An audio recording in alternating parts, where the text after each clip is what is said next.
Assalamualaikum warahmatullahi wabarakatuh. Waalaikumsalam warahmatullahi wabarakatuh.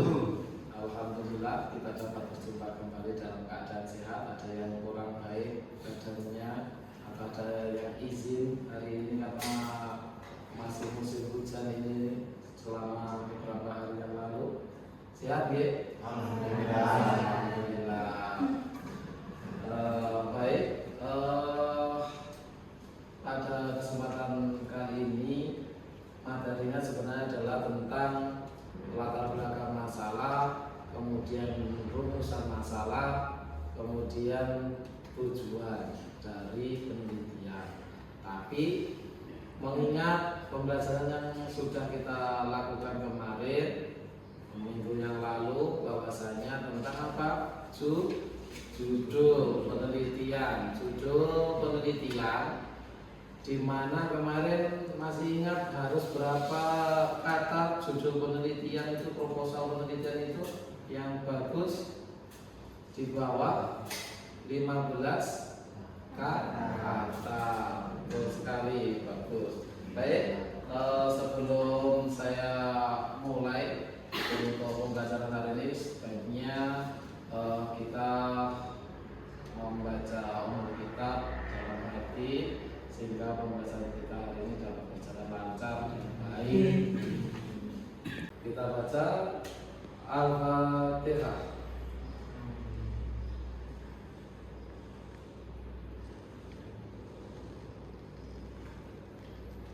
Selesai. Baik, saya akan absensi sebentar ya. Ada yang sakit apa tidak hari ini ya?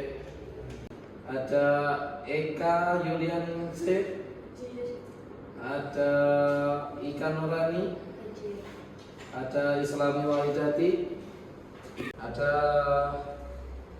Abdul Aziz, sampai ke Mas Purnama Aditya hadir nggih. Sekarang saya akan adakan pretest terlebih dahulu, tolong itu dijawab. Kalau yang kemarin nggak sempat melaksanakan searching di video pembelajaran saya, ini saya teruskan kembali di sini di PowerPoint yang telah saya berikan di layar. Jawab dari pretest yang ada seadanya, sejujurnya.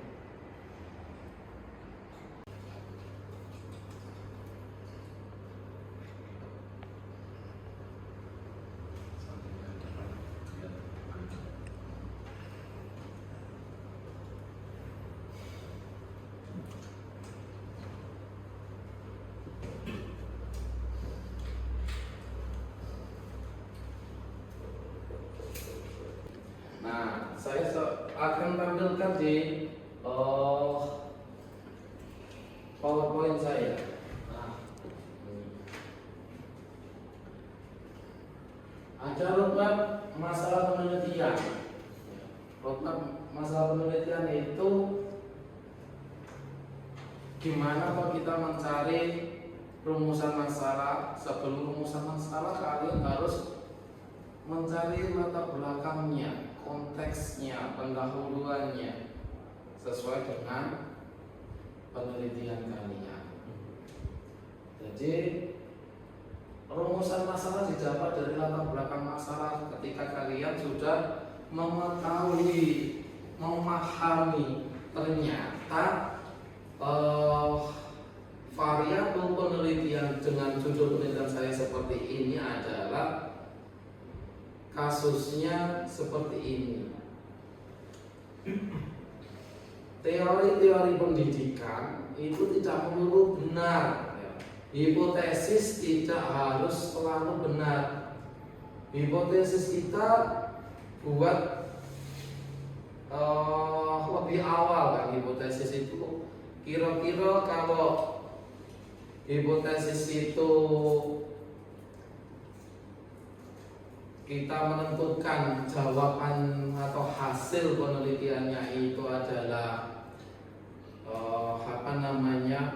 A, hasil penelitian sebenarnya B, apakah itu salah Pak? Enggak, itu tetap benar penelitian tersebut. Jadi hipotesis khususnya di penelitian kualitatif itu bisa berubah-ubah. Tapi hipotesis ini lebih kental, lebih cenderung pada penelitian kuantitatif. Jadi kalau besok kalian, wahai calon guru, itu mau melakukan penelitian, mau mengerjakan skripsi, mau ngambil apa dulu, kuantitatif, kualitatif, atau penelitian campuran mixed method. Penelitian campuran berarti menggunakan dua-duanya. Tuh, ada yang mungkin dari sini perlu ditanyakan terlebih dahulu. Silakan. Baik, Mas Aka, silakan Mas Aka. Terima kasih untuk waktunya. Tadi kan kita sudah belajar tentang bagaimana latar belakang masalah yang baik. Sekarang saya ingin bertanya, untuk penulisannya berapakah jumlah paragraf yang dibutuhkan dalam penulisan latar belakang tersebut? Baik, pertanyaan yang bagus. Beri tepuk tangan kepada masyarakat. Tapi sebelum Pak Heri menjawab, ini kira-kira ada yang mau menjawab nggak ini dari pertanyaan masyarakat? Baik, pertanyaan yang sangat bagus dari masyarakat. Tapi sebelum saya menjawab dari pertanyaan masyarakat, saya akan memberikan kesempatan kepada kalian. Adakah yang mau menjawab dari pertanyaan dari masyarakat tadi? Baik, Mbak Ika, silakan. Mungkin jumlah paragraf yang dibutuhkan dalam penulisan latar belakang itu 3-4 paragraf. Baik, jadi jawaban dari Mbak Ika tadi untuk menjawab Mas Aka, bahwasanya berapa paragraf yang baik untuk menyelesaikan latar belakang. Jawaban yang baik untuk menyelesaikan latar belakang itu adalah tergantung dari judul kalian, berapa variabel judul kalian. Misalkan ada 2 variabel berkaitan dengan satu, metode guru sama pelaksanaan atau implementasi dari kurikulum Merdeka Belajar, maka akan berkaitan dengan 2 variabel tersebut. Kemudian ditambahi dengan yang namanya faktual atau fenomena yang terjadi, kebenaran umum, studi kasus. Misalkan kalian temukan studi kasus itu dari jurnal, ResearchGate itu namanya, dari jurnal-jurnal.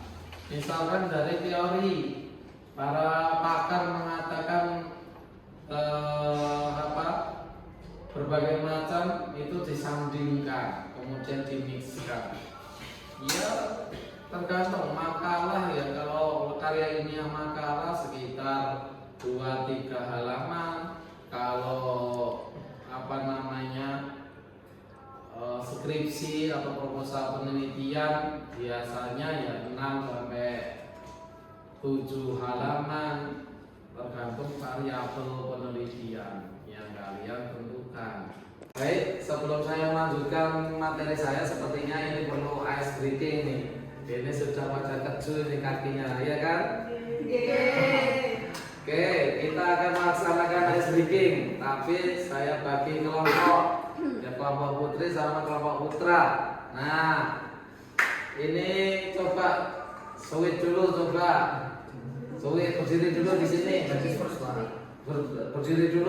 dulu sini.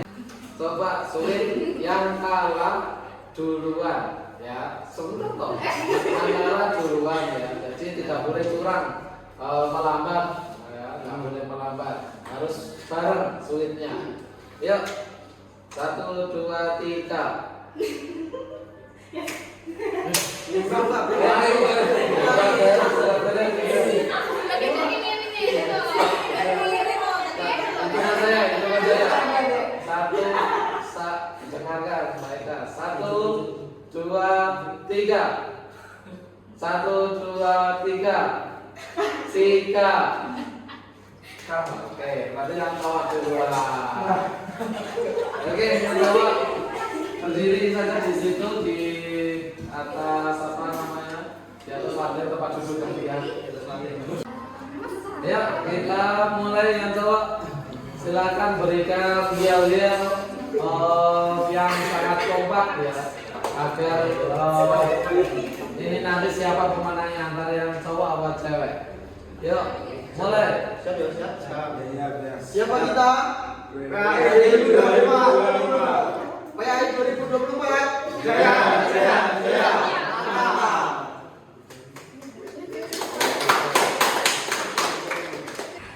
Kita akan mempersiapkan apa namanya yel-yel perempuan, kita dengarkan baik-baik. Pada hitungan ketiga mulai 1, 2, 3 mulai. Tepuhan masa. Masa. Masa. Oke, beri tepuk tangan. Luar biasa. Baik, kita sudah melaksanakan ice breaking, sudah kembali fokus. Tentu saja di jam terakhir ini menjadi atensi yang luar biasa bagi kalian, sehingga kita tetap harus melaksanakan ice breaking, biar kita tetap fokus, pulang nanti nggak ngelamun. Kita akan membahas kembali bahwasanya tentang latar belakang rumusan masalah. Rumusan masalah yang telah saya jelaskan di awal, bahwasanya rumusan masalah juga harus mengacu latar belakang. Rumusan yang masalah yang baik, yang bagus, yang soalnya adalah hot, ya soalnya hot itu high order thinking skill, yang mana artinya adalah soal pertanyaannya bisa mencakup analisis. Jadi jangan hanya sekedar menjelaskan. Misalkan kamu tanyanya apa, kalau pertanyaan apa itu hanya kalian mendeskripsikan.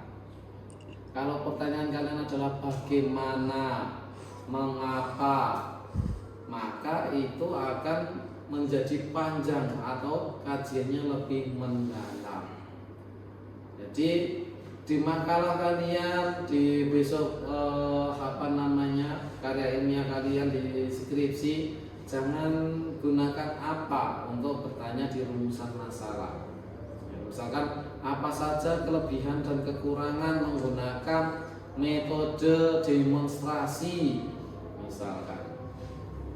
Jangan hanya apa, itu hanya menyebutkan, mendeskripsikan saja. Jadi gunakan kata bagaimana,